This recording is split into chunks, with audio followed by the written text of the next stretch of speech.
Abbiamo organizzato insieme ad ANS Italia, l'Associazione Nazionale Catalana, e con Chiama Milano e un gruppo di altri amici milanesi, è una cosa nata proprio dal basso, questa iniziativa perché ci faceva piacere provare a discutere, no, di nuove destre, di antifascismo, di giornalismo impegnato in questo campo, anche andando un po' oltre l'Italia. Magari i nostri giornalisti, i nostri invitati di stasera lo fanno già, ma per un pubblico italiano non è sempre così semplice sapere cosa succede intorno a noi, e ci sembrava una buona occasione poter discutere in particolare con Paolo Berizzi, che tutti conoscete, quindi non c'è bisogno di presentarlo ulteriormente. A seguire ci sarà anche nel caffè letterario, esattamente qua di fronte, la possibilità di acquistare il libro, perché questa iniziativa fa anche parte degli incontri di promozione del suo libro Nazi Italia, che sicuramente molti di voi conosceranno. E Miquel Ramos è di Valencia, è un giornalista e musicista, anche lui impegnato da molto tempo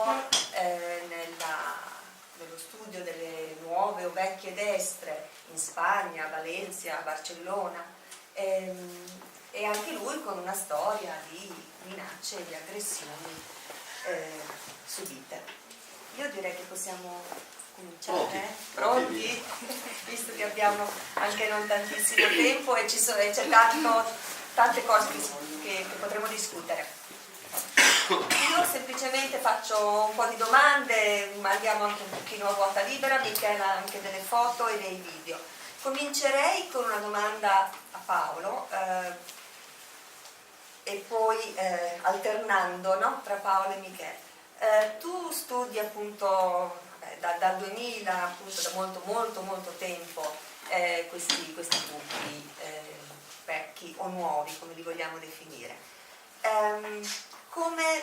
Come descriveresti l'evoluzione di questi 15 anni sinteticamente? Cosa è cambiato, no, nel tempo, nell'evoluzione della presenza neofascista in Italia? Prova. Devo accendere? No, dobbiamo attaccare la spina. Provi? No. Eccolo qua, è partito, l'ho anche distrutto nel frattempo. Ma buonasera a tutti, e mi scuso per il ritardo, cercheremo di recuperare in corsa e cercherò di farmi perdonare. Un benvenuto a Miguel, che ho il piacere di conoscere. Mi fa piacere essere qui questa sera a parlare di un tema che accomuna due paesi. Come diceva Rossella, che ringrazio, e ovviamente grazie anche alla nostra amica interprete Chiara, senza la quale nulla sarebbe possibile. Due paesi che sono accomunati da questo fenomeno. Mi piace l'idea di parlarne questa sera con un collega che fa in Spagna un po' quello che cerco di fare io in Italia, e quindi una bella occasione, credo, per confrontarci, per mettere una di fronte all'altra due situazioni che certamente hanno delle caratteristiche anche di diversità, ma che sono tenute insieme da un filo nero, scusate la banalità del colore, ma non me ne vengono altri, e soprattutto in questo periodo, questa fase storica, sociale, politica, dove sembra che questa tendenza accomuni non solo Italia e Spagna, ma purtroppo, ahimè, anche parte del vecchio continente. Ma a me pare, io forse poi sono sospetto di pessimismo da questo punto di vista, perché 20 anni fa, Rossella, quando ho iniziato ad indagare questo mondo, questa galassia dell'estrema destra, mi dicevano, saluto Mili Moratti che è arrivata, ciao Mili. Grazie, ciao. E mi dicevano che ero un visionario, che mi inventavo i fascisti, che vedevo i fascisti su Marte, i nazisti degli Illinois, insomma che ero uno che vedeva un problema che non c'era. E io non so, lascio che siano i fatti, insomma, a giudicare, a dire se ero io un visionario o Miguel o i colleghi come noi hanno denunciato e denunciano, raccontano, ingrandiscono questi fenomeni, questi rigurgiti, o se c'era qualcuno che forse si era un po' distratto, che voltava la faccia dall'altra parte, che si era forse anche un po' addormentato, io dico. Questa era una premessa, un cappello, rispondo alla domanda di Rossella. Io penso che questo fenomeno abbia avuto una linea di progressione, cioè in questi 20 anni, io ho iniziato più o meno all'inizio degli anni 2000, c'è stata una progressione purtroppo ascendente di questa tendenza non solo al ritorno di gruppi, partiti, organizzazioni di estrema destra neofasciste o in molti casi anche di ispirazione neonazista.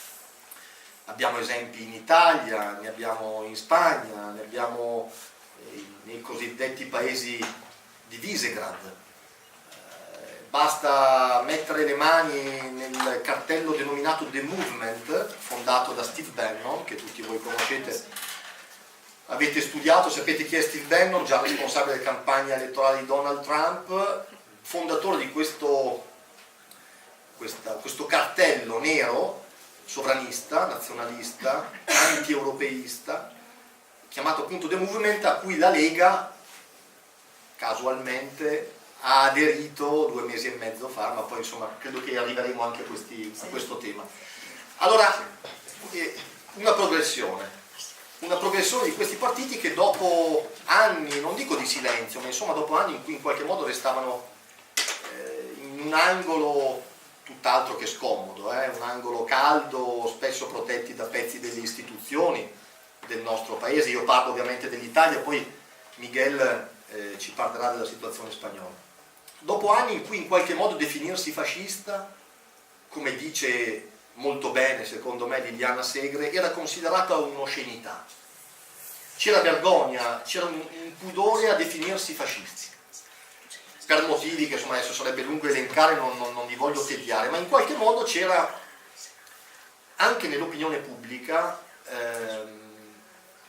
la pregiudiziale rispetto al fascismo era intatta, era integra, così come l'indignazione rispetto a questi temi, a questi fenomeni. Col tempo, negli anni, ecco gli effetti di questa progressione, non solo è caduta quella vergogna, quel senso del pudore che i fascisti prima avevano nel presentarsi nelle piazze fisiche, nelle piazze virtuali, il web, che oggi occupano quasi militarmente, ovviamente non tutto per fortuna, ma insomma l'ANPI ha censito l'anno scorso in un'ottima indagine centinaia di pagine apologetiche del fascismo e del nazismo. Quel senso di vergogna e di pudore è caduto. Ecco perché Liliana Segre dice non è che i fascisti fino a ieri non c'erano, i fascisti ci sono sempre stati nel nostro paese, e che sotto sotto forse non ha mai smesso di essere fascista, no? L'Italia, nel modo di pensare, nelle cose, insomma in certi fili che non si sono davvero mai spezzati. Si dice sempre che questo è un paese che non ha fatto i conti col proprio passato, ma insomma sono frasi che avete già sentito dire. Quello che è cambiato, dice la Segre, sono i tempi. I tempi prima non erano maturi per un ritorno dei fascisti, oggi i tempi sono maturi per un ritorno dei fascisti che infatti, come abbiamo provato a documentare e cerchiamo di farlo ogni giorno, sono tornati. Sono tornati di moda, sono tornati ad occupare spazi nella scena politica, nell'agenda della politica del paese, complice, ma anche su questo credo che torneremo poi nel dettaglio, complice un governo a guida sovranista nazionalista che ha fatto proprie le parole d'ordine dell'estrema destra. Allora questa progressione che ha portato appunto alla caduta del senso del pudore, ha portato ahimè alla caduta anche della pregiudiziale che l'opinione pubblica aveva rispetto al fascismo in Italia. C'era una capacità di indignazione, un livello di indignazione che oggi non c'è più. io credo che non si possa affidare alla pur volonterosa iniziativa di qualche cronista in Spagna, in Italia, l'azione antifascista. Cioè, chi fa inchieste, come nel mio caso, chi denuncia questi temi, fa il suo, ma poi non basta. Poi ci deve essere un pezzo successivo che è legato a chi deve far rispettare le leggi. Ce ne sono due in Italia, la Scelba e la Mancino, che dovrebbero impedire la ricostituzione del partito fascista, l'apologia, la propaganda. Lele Fiano, che immagino conosciate, aveva provato a implementare questo pacchetto legislativo con una nuova legge, che poi legge non è mai diventata, ma semmai poi ci torniamo anche lì, e quindi la magistratura, e quindi la politica, però purtroppo è caduta la pregiudiziale sul fascismo. Allora, questo processo ha portato ad una progressione, come dicevamo prima, e ad un ritorno di questi gruppi, che oggi hanno, come dire, si sentono legittimati, sdoganati e anche, io credo, coperti dall'alto. Poi magari citiamo degli esempi, raccontiamo alcuni episodi che la cronaca ci consegna ogni giorno, purtroppo ormai. In quello che io definisco il governo più a destra degli ultimi 50 anni in Italia, i gruppi neofascisti hanno trovato chi gli tende la mano, chi li protegge, chi li coccola, chi in qualche modo condivide con loro un terreno che è fatto di contenuti, di slogan, di idee, dalla lotta all'immigrazione alla chiusura dei porti, dei confini, degli aeroporti, poi probabilmente andranno avanti con le stazioni ferroviarie. Insomma, la politica della paura, la politica dell'odio, della rabbia, del livore, la politica della rabbia usata come strumento di lotta. Voi fateci caso, oggi in politica in Italia vince chi usa la rabbia come strumento di lotta politica. Vince chi usa lo slogan accorciato che parla alla pancia e non alla testa delle persone, quindi questo è chiaramente una scappatoia, una scorciatoia. Se tu parli agli istinti più bassi e cerchi di intercettare quegli istinti lì, vinci facile oggi in Italia e probabilmente anche in Spagna, in alcune zone della Spagna quantomeno. Allora, questo è quello che sta accadendo qui. Faccio un esempio, perché questa progressione che in questi anni ha avuto anche una rappresentazione plastica evidente, ci sono gruppi, Casa Pound, Forza Nuova, Lealtà Azione, gruppo in forte ascesa non solo a Milano, in Lombardia, ma anche in altre parti d'Italia, il Veneto Fronte Skinhead, la comunità militante dei 12 Raggi di Varese, neonazisti dichiarati, tra i miei ammiratori e fan di questi anni, e che non si sentono più fuori posto in un paese antifascista che nasce le cui radici affondano nell'antifascismo. La Costituzione è la carta antifascista per eccellenza. Non si sentono più fuori posto e anzi si sentono legittimati. Uno slogan che segna questo passaggio: prima gli italiani. Prima gli italiani non è un'invenzione di Matteo Salvini, come forse qualcuno di voi saprà, che pure ha meriti politici innegabili, ha trasformato un partito che un tempo era autonomista, territoriale, federalista, che rivendicava le istanze di un pezzo d'Italia, la Padania, di cui ormai non parlano più, non c'è più il colore verde, c'è il blu di Donald Trump, c'è la Lega Nera che si è saldata con, nel 2015 erano alleati con Casa Pound, c'era un'alleanza sul territorio, ma lo slogan prima gli italiani non è un'invenzione di Matteo Salvini. Lo slogan prima gli italiani era lo slogan di Casa Pound. Io in Nazi Italia racconto chi, come, dove, quando e perché scippa questo slogan a Casa Pound e lo porta dentro la Lega. Salvini dà l'incarico ad una persona che si chiama Mario Borghezio di andare a fare un patto con i fascisti. Borghezio lo fa molto bene, Borghezio tutt'altro che stupido, come potrebbe sembrare in apparenza, non è uno che lucida solo i sedili dei treni dove siedono le prostitute nigeriane con il CIF, è anche uno molto scaltro e abile che ha scippato lo slogan prima gli italiani a Casa Pound. Allora quello slogan è diventato lo slogan della Lega e del governo che oggi guida il nostro paese. Allora ecco spiegata la progressione, ecco spiegato il salto di qualità, tra virgolette, che l'estrema destra ha fatto nel nostro paese. E quindi se prima erano, come dicono i teorici del folklore o gli esperti del minimizzare, del banalizzare, 4 gatti, perché è quello che sentivamo ripetere, ma no, ma sono 4 gatti. Como 2017, irruzione del Veneto Fronte Skinhead a Como, nella sede di Como Senza Frontiere.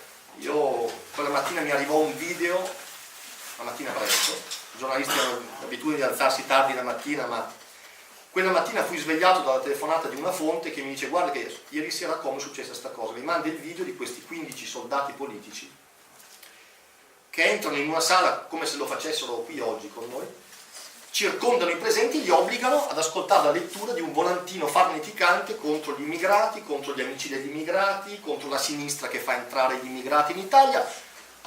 Sospendono i lavori di questa assemblea e con modalità fasciste, squadriste, perché vorrei ricordare la violenza non è violenza solo quando viene esercitata, è violenza anche quando viene esibita, evocata, quando il messaggio è: non ti faccio niente, ma sono nelle condizioni di farti qualsiasi cosa in qualsiasi modo.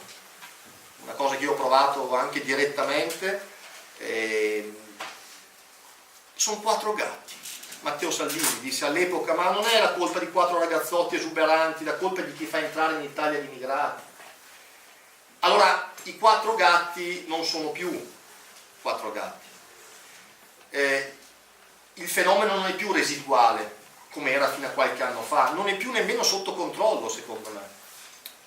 Magari le forze dell'ordine, io purtroppo da qualche giorno sono stato sottoposto a una misura di protezione per cui ho una scorta fissa che sta con me e parlando con degli agenti dice: no, ma è vero, numericamente magari pesano poco, ma sono stati sdoganati e sono stati in buona parte assorbiti da un partito che fascista non è, o non ufficialmente, la Lega, la nuova Lega sovranista, ma che poi di fatto è ascrivibile oggi alla galassia dell'estrema destra europea, a quel blocco nero di cui parlavamo prima. Allora, in tutto questo siamo arrivati alla situazione attuale. E adesso poi lascio la parola a Miguel. Io penso che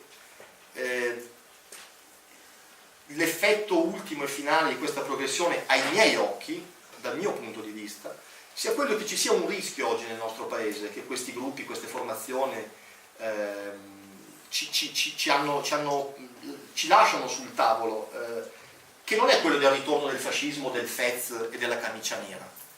Quella roba lì, raccontata nei libri di storia, non è che non c'è più. L'hai vista a Predappio, dove c'erano anche le maglie becere, vergognose, schifose, con la scritta Auschwitzland e la grafica della Disney. Ma quel fascismo lì di fatto è una roba che sta andando in soffitta. C'è un fascismo nuovo in Italia, in Spagna, in Polonia, in Ungheria, in Austria, in Germania, in Svezia, che è un fascismo che non indossa il Fez, un fascismo che indossa felpi alla moda, cappellini all'ultimo grido, che usa slogan apparentemente igienici, che copia e incolla dei temi anche di sinistra. Penso all'esperienza di Casa Pound. È un fascismo che opera nel sociale, e qui insomma nulla di nuovo, ma con il welfare nero, i pacchi di pasta distribuiti ai poveri, agli italiani, le famiglie italiane indigenti. È un fascismo che nasconde dietro questa roba qua la sua vera matrice, il suo vero volto, che è un volto violento. Non lo dice Nazi Italia, lo dicono i dati del Viminale, cioè gli uffici di Matteo Salvini certificano che dal 2011 al 2017 Casa Pound e Forza Nuova hanno totalizzato quasi 1000 denunciati per violenze politiche, reati di vario genere e tipo, dall'apologia di fascismo alla tentata strage, dal sequestro di persona all'omicidio. Cito i casi di Firenze, di Macerata evidentemente, di Roma, le vicende legate alla banda Mokbel, qualcuno vedo che se le ricorda. Allora, 1000 denunciati in 7 anni e un centinaio di arrestati. Questi sono i primi 2 partiti dell'estrema destra italiana. Allora, questo è il vero volto della destra, questo è quello che cerchiamo e dobbiamo ogni giorno smascherare, e purtroppo questa progressione oggi ci sbatte in faccia questo scenario. Questa è la situazione italiana di oggi. Il rischio vero, dicevo, non è il ritorno di quel fascismo fezze camicia nera. Il rischio è che l'architettura democratica del nostro paese, come dicono quelli che parlano bene, scivoli lentamente, gradualmente. Liliana Segre dice, la cito ancora con grande piacere e onore, la democrazia muore lentamente, muore senza nemmeno che ce ne accorgiamo.